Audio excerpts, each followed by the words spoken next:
You're listening to the Monday Night Community Show with Daniel on BRFM. This is the Daniel Monday Night Community Show on demand through YouTube. Thank you very much for choosing to listen to us through this method. If you'd like to keep up to date with when I add new interviews, then subscribe to this channel. So we're now going to be talking to Marion on the telephone.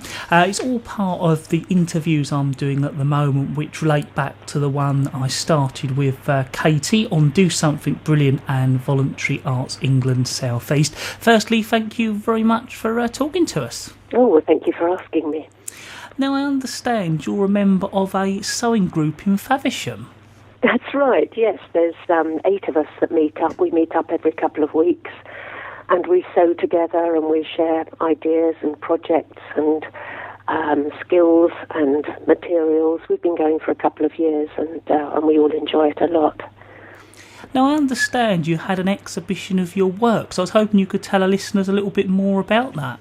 Yes, in the month of October we had an exhibition at the Fleur Gallery in Faversham to show what we've been doing.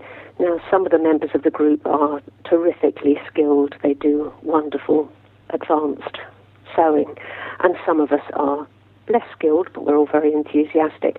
So we showed a variety of things that we'd done over the couple of years that we'd been going, and some of them were absolutely brilliant, and some of them were more simple sewing. But the idea was to inspire people to pick up their needles again. Lots of people who visited the exhibition said that they had done sewing in the past but hadn't sewn for a while, and it was a sort of celebration of sewing.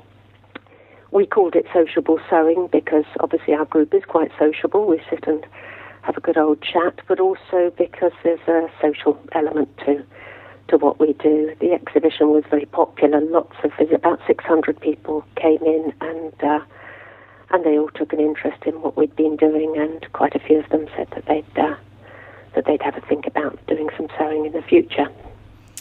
Now, I understand, I suppose that's moving on to that your sewing group is full at the moment, but do you have any advice for somebody who might be interested in doing something like that? Well, yes, I think it's really quite easy. It's just a question of getting together with a few people, 3 or 4 other people who you may know or who you may be able to contact by putting a little entry in a newsletter. Ours started up with a mention in the Faversham Society newsletter, asking anybody interested to ring a phone number. And it's as easy as that, really. A few people who are happy to meet up regularly and share their ideas. It could happen in somebody's home, and I know a lot of people do that and enjoy it. Now, I also understand that there's an emphasis on sewing meeting a social need. Yes, we do. We make things just for fun, and cushion covers and sock monkeys and Christmas decorations, that sort of thing. But a lot of what we do is to meet a social need. So we've made tiny quilts for premature babies to go in incubators to make them a bit prettier and more homely.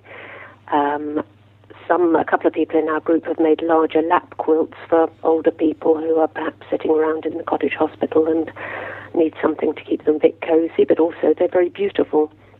We've made heart cushions for people recovering from breast surgery, and we're making a lot more of those at the moment.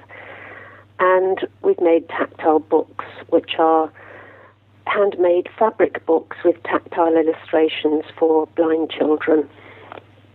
This is something I'm very passionate about. I used to run the Clear Vision Children's Braille Library, which is a national charity which lends books in print and braille to children all over the UK.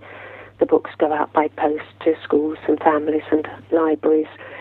And it has a very large collection of these tactile books, which are absolutely invaluable to blind children because the illustrations are so much fun, and they also help these children to learn about the world about them. Now, I know you need more tactile books. I was hoping you could talk a little bit about that. Yes, Clear Vision is, I'm still happy to support Clear Vision, and I've been encouraging people to make these books because I know how valuable they are. If anybody's interested in finding out more about making tactile books for Clear Vision, they should contact the Clear Vision lending library. I can give you the contact details now if you like, or would you rather do it at the end? The phone number for Clear Vision is 0208 789 9575, and the email is info@clearvisionproject.org. So was there anything else you'd like to cover or get over to our listeners?